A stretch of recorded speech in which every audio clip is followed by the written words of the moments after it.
Hey, what is going on, everyone out there in the Summit community? Really happy to see all of y'all again.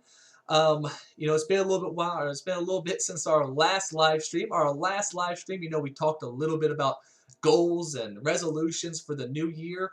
And, in this conversation of goals, we're actually going to keep that going a little bit longer here. Because one of the goals that we have at Summit is, of course, growing not just, of course, our businesses, but also growing personally. That's the big thing right here, right? Growing personally, growing as human beings, and just seeing what we can do to improve ourselves each and every day. Now, one of the things that we do here at Summit is just me, Stacy, Billy, we like to get together and we'll pick out different books, right? We'll pick out different books that we'll all go through and then come together and see kind of what each of us might have taken from that book, right? Because my perspective is not your perspective. Your perspective isn't your friend's perspective. We all have different perspectives on things, and one chapter might really hit me differently than maybe you or someone else. And so this gives us an opportunity to really work together and maybe notice some things in the book that we didn't notice before.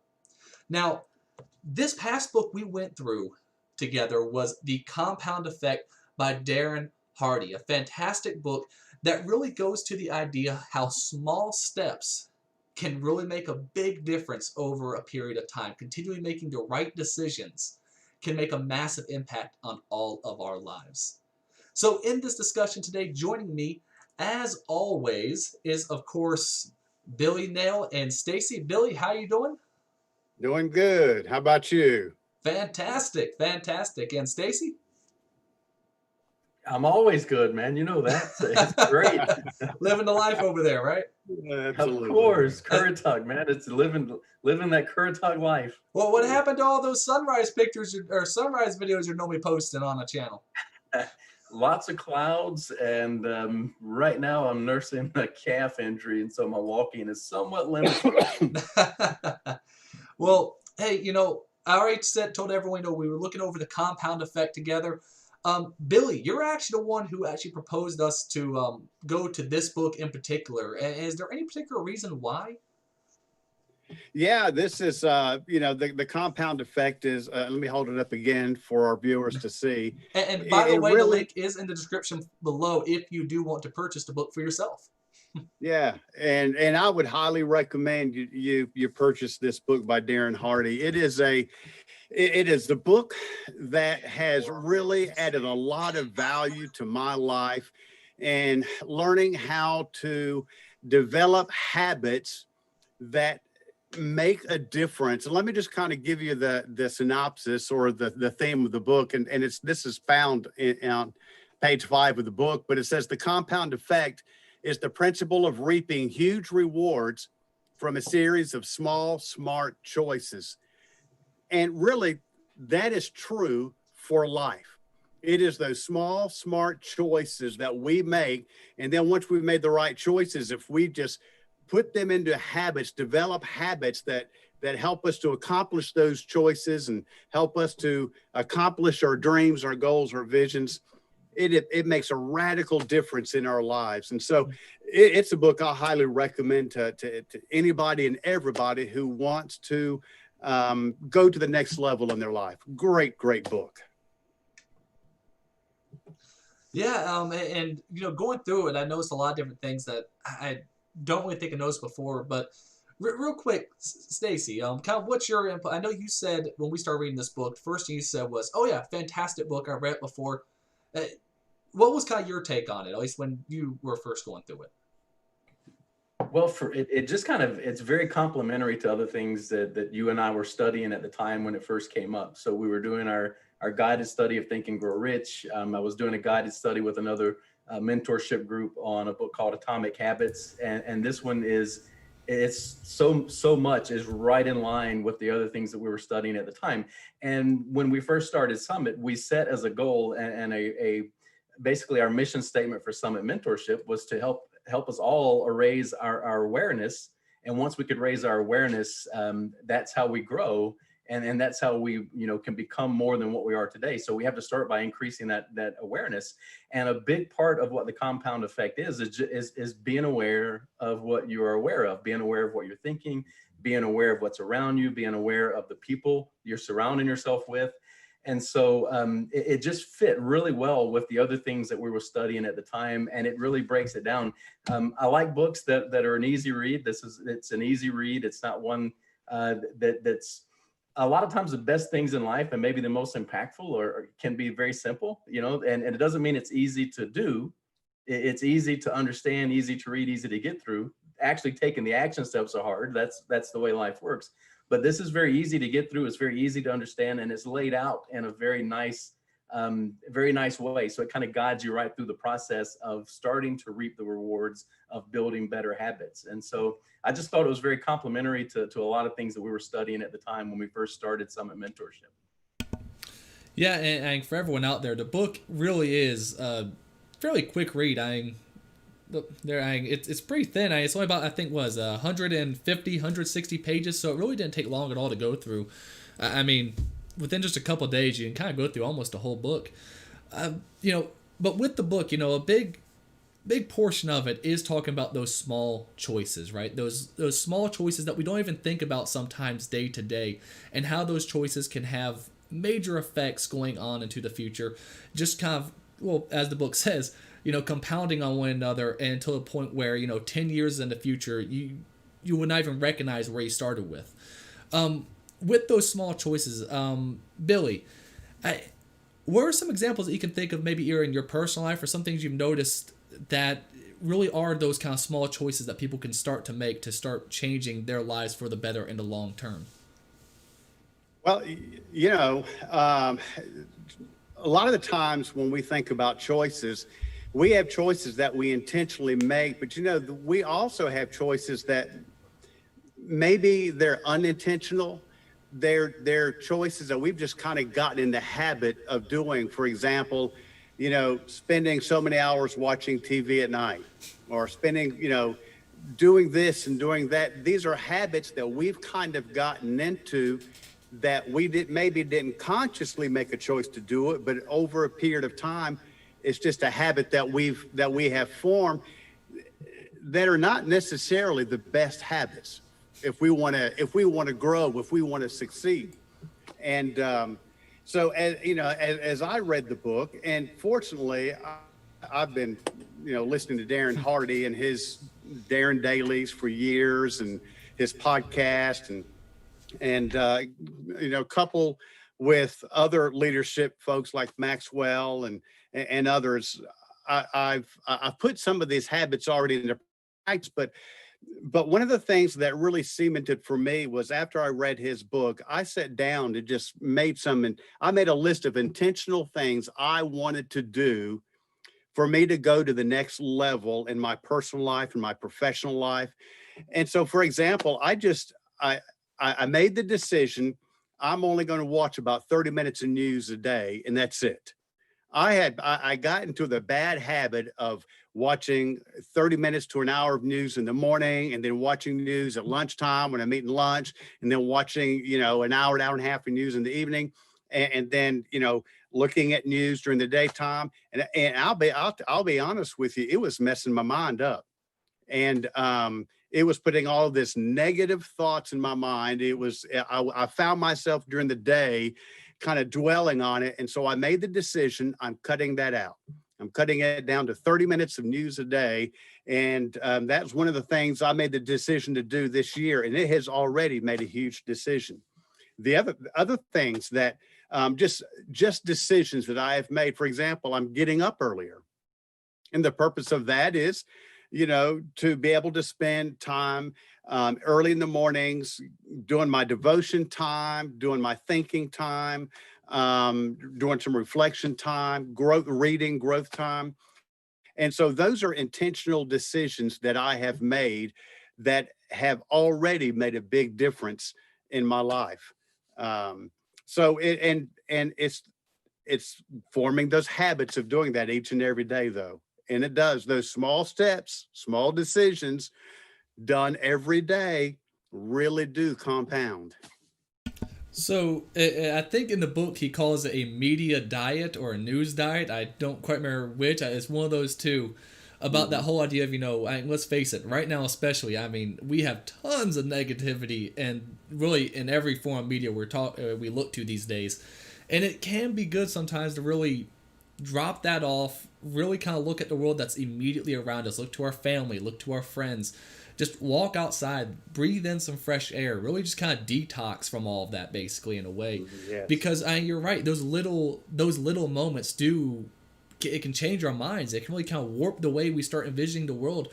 You'll go outside and see your neighbor, and the first thing you'll be thinking about is, that he's probably this or that because of all the stuff we've heard in the news nonstop. It can be really good just to disconnect and to just take a moment and appreciate what is around us and realize that, hey, you know what? There is a lot of stuff that is still in my control. My life is in my control. My family's life is in my control. My immediate community, I can still go out there and help people on that individual level as well. It's not all doom and gloom. But even the things that are not in your control, your response to those things are in your control. So the book states clearly that we have to be 100% responsible for where we are, who we are, and what we're becoming. And until we step up and take 100% responsibility, it's going to be a tough road to hoe. And so control the things you can, take responsibility, and respond correctly to the things you can't, and take the little small habits. But you just said something kind of important. We all like to say we don't make judgments of other people and judgments of this or that, but we all do. And if you allow that negativity in your brain, there are going to be opportunities all around you that not only are you going to not see or not notice, but you're going to completely dismiss because you have prejudged the person, the message, the way they said it, the word they used, the clothes they were wearing, all because of some preconceived notion. And the media negativity will drive right into it. What's the old saying? Is the media's correctly predicted 15 of the last 2 recessions, right? They're always predicting the worst. And sooner or later, they're going to be right. Just turn it off. And man, that the fact that we were programmed from the advent of TV that you should start and end your day with the news, that was probably the worst thing for the human existence and for our happiness and fulfillment that we could have ever had. Everybody starting and ending your day with the absolute worst of the world. It's a terrible thing. Yeah, I made the decision, talking about these small choices and these decisions, I made the decision to start my day with something positive. And, for me as a person of faith, it's going to be getting into God's word, doing devotional time, thinking on that, and, starting out with something, putting something positive in my mind. And then the other thing, I'm pretty sure I got this from the compound effect as well. But one of the habits I said I want to form this year is I want to read at least 30 minutes a day. Now I've read a lot of books in my life, but I never just had a certain kind of habit of I'm going to read this particular time for this long. And I thought I'm going to try that this year. And I got that from his book. And I'm just about through my first book for the year. And just by doing that habit of reading 30 minutes, when I have my devotional time in the morning, then I decide, okay, I'm going to read now 30 minutes from a book. And just in in the first, 21 days now. We're in January, and I'm at the very end of the first book that I will read this year. And so it's making a huge difference. So back in 2011, when we were at the Maxwell conference, he said something very similar to this. And that's when I started paying attention to my morning and evening routine and trying to create a routine. I didn't have one other than hitting the snooze button. Once I learned to quit hitting the snooze button and just get up, that extra 9 minutes a day gives you a couple of days a year if you add it all up. And it was a big difference. And so, so my routine is very similar. It normally includes going to the sound and spending the time at sunrise. And when I'm not able to do it, like right now, both Russell and I get a little surly and depressed, and we have to fight it. But I've replaced it with an extra 30 minutes of reading time, and still, so it's still a productive morning. But I have those same 4 or 5 things that I've been doing now for almost 10 years. Mm-hmm. Yep. And that's the same thing I've done. I've for many years, I have had my morning routine. This year, I've just changed it up some, and I've taken some things out and added some things in, and it's, it's made a huge difference. So for a lot of people out there, though, and let's face it, this probably goes for us too. Sometimes we can be too close to the problem to really see what the problem is.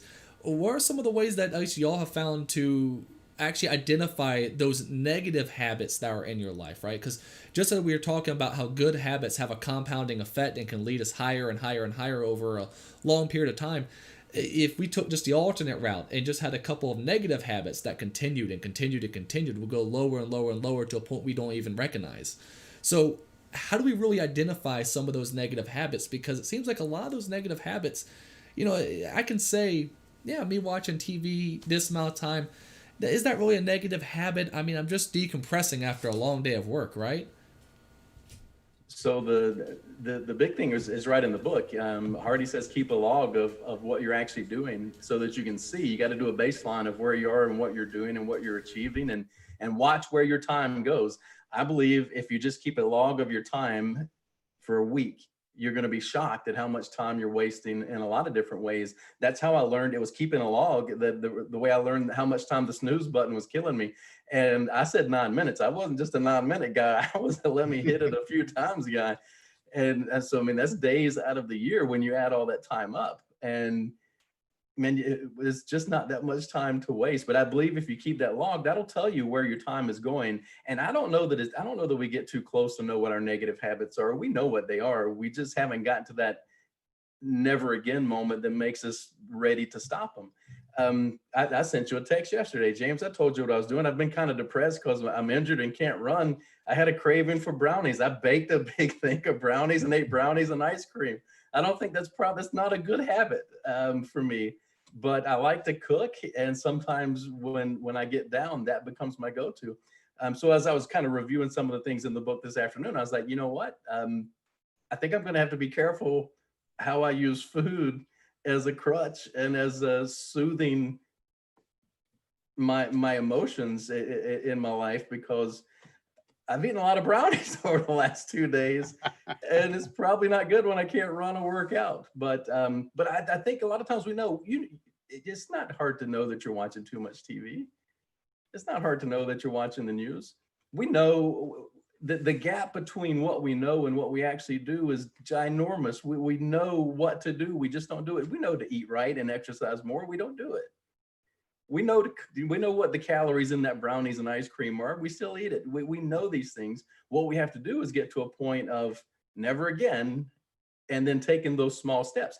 You can't cut it all out at one time. If you tell me right now, don't eat any ice cream for a week, I'm going to tell you you're crazy, because I'm not going to do that. But if I can slowly phase it out over time and replace it with something different that still satiates the need, then I can get through it. And that's exactly what the book takes you through. It takes you through the step of logging and identifying, and then slowly, gradually getting your way out of it. So, yeah, and I think another thing too is, as you're logging, you need to be asking yourself the question: is this habit, is what I have done during this segment of the day, does that get me one step closer to my goal, closer to the person I want to be, or does it get me further? I love If the it question. does not get us closer to our goal, to the person I want to be, then all of a sudden we realize it may be a good thing, but is it the best thing? So we can look at, is this helping me become the best I can be? And if it's not, if it's keeping me down, if it's hindering me, then we realize it's probably a habit I need to really think through and see if I can replace that with a better habit. That's a good question. And if you're not really keeping track and aware of where your time and what your activities are, so it's really an activity log, then it's hard to ask that question. And so once you start, you can see those activities. Does this serve me? And the answer is probably going to be no. And just like eating too much ice cream, the eating it today is not the problem. It's that compound effect of each little bite over 10 years is where the problem is going to occur. And so the tough part with increasing the good habits is just like planting that seed. It's going to take time before you ever see any results. And so you have to understand that the process is working. You have to truly believe and have faith that the process is working, because there is a law of gender in everything. And so there's going to be a period of time where you're going to put in a whole lot of work and you're going to feel like, man, I've done this for weeks and I'm not seeing any results. You've got to truly know that the results are there. You just got to keep going. You can't stop the momentum that's been built up just because you can't see those early results. So I like the fact that you're talking about, you can't just cut if you ask someone to cut everything out at one time, they're not going to be able to do it, but you can still make incremental changes over time and actually improve. One of the best pieces of advice when I got to dieting from a coach one time was, don't try to go on, not knocking any thing like keto or anything like that, but he said, don't go all in with one of these things or another. He said the best tip he's ever given anyone was, if you drink 4 sodas a day or 3 sodas a day, cut that down to 1. Is that still healthy? No, but it's still better, and it gets you on the path at least to starting to make those changes. If you have, if you have 2 bags of chips a day, cut that down to 1. If you have if you have 2 bags of chips a week, cut that down to 1 bag of chips a week. And so just make simple cuts and kind of wean yourself off of them a little bit to the point where you can really start getting to where you want to be. Because if you cut it all off at once, you're going to have all those cravings hit you all at the same time. And the same thing when it comes to these habits, these bad habits, they don't just go away miraculously. They'll be eating at you, right? They'll be eating at you to a point saying, if I'm used to sitting down on the couch and watching like an hour of TV, the minute I sit down on the couch, I'm going to want to watch an hour of TV still. I got to wean myself off that to a point where I can sit in front of the couch and go, I'm only do 15 minutes today. I'm only going to do 10 minutes a day. Or instead, I'm just going to read a book. But the idea of, slowly getting yourself on the right track is something that people should really look to, because a lot of people sometimes try to go all in, and because of that, it can be really hard to stick with it. Well, yeah, he actually talks about that in the book. And I thought he had a great insight. He said, you can either do it step by step, small steps, or he did give the option of actually doing it all in, because there are some people who respond to that better than the small steps. I'll give you an example of that. My dad was a smoker, and he smoked for years and years and years. And when he decided I need to stop smoking, he just stopped. He put the packs down, and that was it. And for him, that worked. It was the best thing for him to do, because if he would have picked up a cigarette, then he knew he was going to want another one.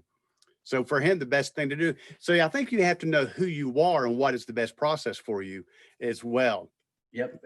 He even used the example that in some parts of his life, he's a step-by-step guy, but in a business part of his life, he's let's jump right in the water and just jump right in. So you're right. Once you know yourself, you know where you can jump in and where you need to kind of tread more carefully. Absolutely. Absolutely. And so I think a key part of that is being aware of yourself, who you are, what works best for you. And in some areas of your life, again, it might be, I need to take this step by step, but there may be some areas I just need to go cold turkey. I just need to just jump right in and do it this way. So when it comes, let's continue on this kind of idea of, let's take smoking for a good example. I think it actually is a really good example here. Say that I'm someone who wants to, and not that I smoke, but say I wanted to stop. Say I was a smoker and I wanted to stop, but all my friends are smokers. Is that still okay? Like, what should I do in that situation? Maybe how should I deal with that situation if all my friends are have this one habit that I kind of want to get away from, whether it be smoking, drinking, or whether it be anything from just watching too much TV to spending too much money, just going out, just all these negative habits. How should I kind of balance that out? So there's three key areas, and they're also covered in the book. But it's your thoughts, the people with whom you associate, and the environment that you keep yourself in. And you've got to control all three if you're going to change any of the habits. You've got to set yourself up for success. So if you're going to try to make that stop, but yet you're still around people that are doing it in environments where it's being done, good luck. You're not going to make it. You're Right. going to have to make some changes. You're going to have to make some tough decisions. It's what can make that cold turkey really, really hard. Because generally the reason most people fail at anything like this is they don't change anything else around them. And Jim Rohn said, you're the average of the 5 people you spend the most time with. What they think, you think; what they do, you tend to do; what they believe, you tend to believe. And if you stay in that environment with that people with your same thoughts, you're going to be the same person you've always been. And so it's a process that's got to happen. And part of that, he says, he uses the word disassociate. So there will have to be some disassociation, some limited association. And you need to find a support group of people who have accomplished what it is you want to accomplish and make that your new core inner circle. Yeah, I totally agree. Maxwell pretty much says the same thing that Ron said, and that is you tend to become like the people you hang around. And so if you want to become for example, if you're a smoker, you want to stop smoking, be a non-smoker, then you got to start hanging around non-smokers. If you want to be whatever your goal, your vision for your life is, look for people who are already like that and start associating with them. And over a period of time, you're going to find you're going to become more and more like them. And become more and more like the person you want to become. Again, I'll be honest with you. I believe this to be so true. Relationships really are a big key into overcoming habits. And they're a big key into becoming the person that we want to become. We have to find people that will set the model, be willing to associate with them and let them mentor us. And I think that is absolutely huge. And he talks about that in the book. But it's those associations. We need to disassociate from some folks, and we need to associate. We need to form some new associations. And we need to allow people to hold us accountable too. Yeah. He talked about having he didn't use the word accountability partner. That's what I've always used it as, or used the term, but he talked about that. But the other piece of the puzzle there is not just the people with whom we associate, but that environment. Again, I would guarantee you most people who have tried to quit drinking, smoking, or eat better, if you would have gone in their house after they made that choice, there's still booze, junk food, and cigarettes somewhere around the house. Yeah. And as long as that stuff is still hanging around, that energy from it is just calling out. And again, good luck. There's no way I'm going to stop eating brownies if there's brownies in the house. I mean, you're just not going to do it. This is why I have to be careful when I come home to visit. So I've gotten rid of so many snacks at our house, right? Like I don't have any chocolate, any almost anything, right, at the house, except every time I go home to visit, there's a box of Ho-Ho somewhere stuffed in the corner. And I instantly go back to my 15-year-old self and go instantly for that box of Ho-Ho. There's never any here unless we know you're coming. So you set me up. Yeah. But that's your mom trying to encourage you to come visit more. It kind of works. This idea of disassociating with some people, I know a lot of people might find it to be kind of cruel, right? I mean, some of these people we're talking about, it isn't the people we hang out with, we hang out for a reason, right? We hang out with them because typically we're very good friends with them. How do we bridge that gap there? I mean, do we just cut them off, or because a lot of people are going to be wondering, isn't that kind of cruel to do? Well, go back to Billy's question. Is that association serving you? Is it making you the person you want to become, or is it pulling you away from the person you want to become? Yeah.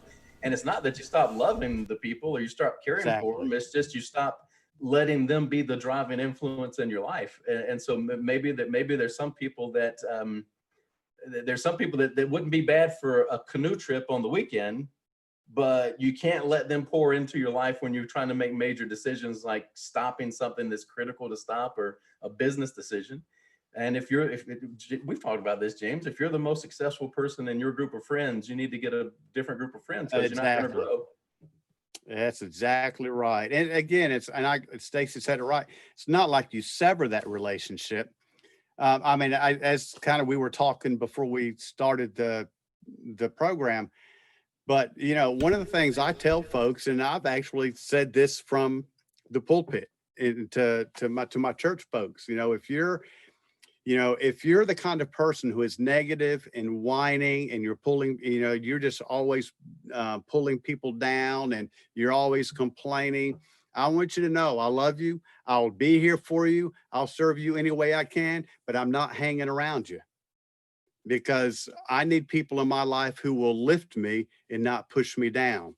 And so it's decisions that we have to make on who can I associate with that will help me be the best that I can be. And so we do have to be particular about the associations that we have and how much time we spend with them. Yeah, I think Yeah. sometimes we get in this mindset that, well, actually, the better idea to kind of think about this is, if you've ever hung out with like an old group of friends who you haven't seen in like 5-6 years, how do you tend to act? Do you still act like the person you've grown into, or do you revert right back into back in the days here when you were in high school or middle school or whatever, and start, acting in that similar fashion? It's very easy to fall back when we into that old way of thinking the minute we jump into an old group. And so, I mean, the people we have around us do make a massive, massive impact. And if we don't have the right people around us, it's not just that it stops us from growing, but it can actually start bringing us down to a point where, I was talking about the idea of like, if I was a smoker and I had a bunch of friends who were smokers. Now, what about a situation where I'm not a smoker, but all my friends smoke? What do you think is going to happen? I'm going to start smoking. I'm going to start making the wrong decisions and continue to go down as well. So, I mean, you're definitely right. We still definitely want to make sure that we love everyone, obviously. But there are certain people who we might want to, or we might want to really just take a look at who we're spending the majority of our time with.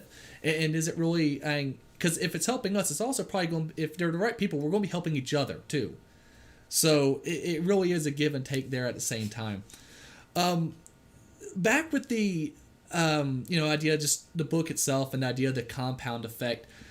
What are some like little things that, and we talk about little things that you start doing now. What are some things though that you think you're going to start doing in the future here coming up after reading the book? Anything that you might have noticed that you might want to start changing now?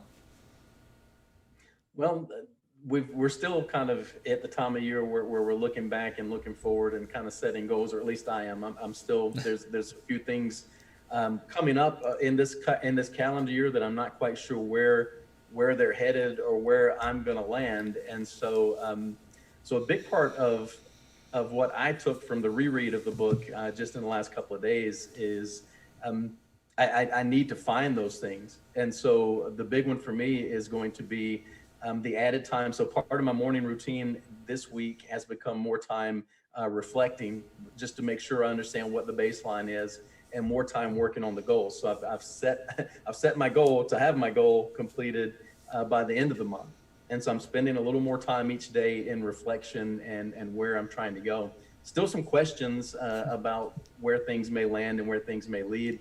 And what I'm trying to avoid is using that as an excuse not to do something to start moving forward. Because that's what I learned from reading this. I realized, you know what, I'm allowing some unknowns to just let me sit still and not move at all. And so probably the biggest thing I took from the reread is, you know what, I need to break the inertia and do something, because moving forward, at least a little bit, is better than just sitting in the same place.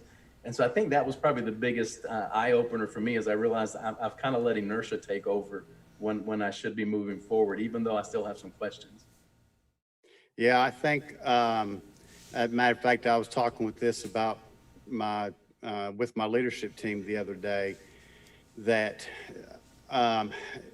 to a degree, we have let the pandemic serve as an excuse for maybe not doing the things that we should be doing or could be doing more, because it has put a limit on some of the things that we can do. And so one of the things that I have made the choice to do this year, made the decision to do, is I'm not going to let this pandemic keep me from doing certain things and achieving certain goals.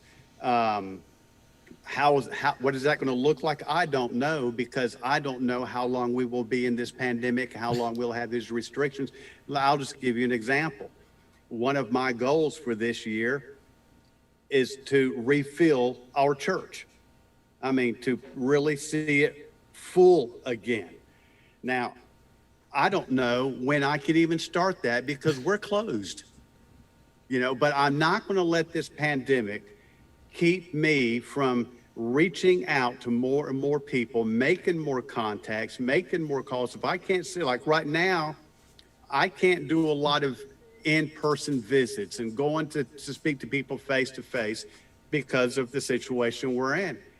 But hey, I can pick up the phone and make a whole lot more phone calls. And I can do certain things now and take certain steps now and start equipping the leaders in the church to do the same thing, so that when we can open up, we're ready to fill the house. And that's kind of our theme, is fill the house. And so I'm kind of where Stacy is. I'm still thinking through putting those things together, because there is a little bit of still of an unknown of when and how long it will be before we can actually start taking steps to really practically apply those goals. What we both just kind of covered is how dangerous that whole not knowing how can be, because it can make you just sit still and not move forward and not do things. And so our buddy Paul Martinelli would say, sometimes you just have to suspend the requirement of knowing how and just go do it. Yeah. Yeah, And right. And I was listening to our other mentor Roddy's talk about speaking businesses today, and it was interesting because he says, right now we're in a world where speaking opportunities are getting canceled left and right. He goes, but speakers speak, and it gave 10 different ways to find methods and ways that we can speak. So with your idea of filling the church, filling the house, I mean, with the technology we have now, you have the chance to fill it with a lot more than just the seats in the pews. So who knows what can happen? Maybe that goal of filling the pews becomes 5 times, 10 times bigger than it could be if that was your sole focus. So where these situations where we don't know how, sometimes it may lead to something much bigger than any of us would ever dream it could lead to. That's right. That's right. And I mean, to a point, I mean, that's a little bit what we're doing even right now, right? I mean, this is only our second live stream we've really been able to do on the Facebook page and YouTube channel. And I mean, remember the first one, of course, we had that little bit of a tech error going on where everyone could hear me, which is fantastic. I'm so happy everyone could hear me, but no one could hear y'all at the beginning. We had to fix all of that out. And so we're still developing what we're doing here as well. We're still trying to figure out small things that we can do to, of course, add to everyone who's, of course, watching the content, who subscribed to our YouTube channel, who are part of our Facebook group. So, of course, if you haven't done those already, go ahead, subscribe, join our Facebook group.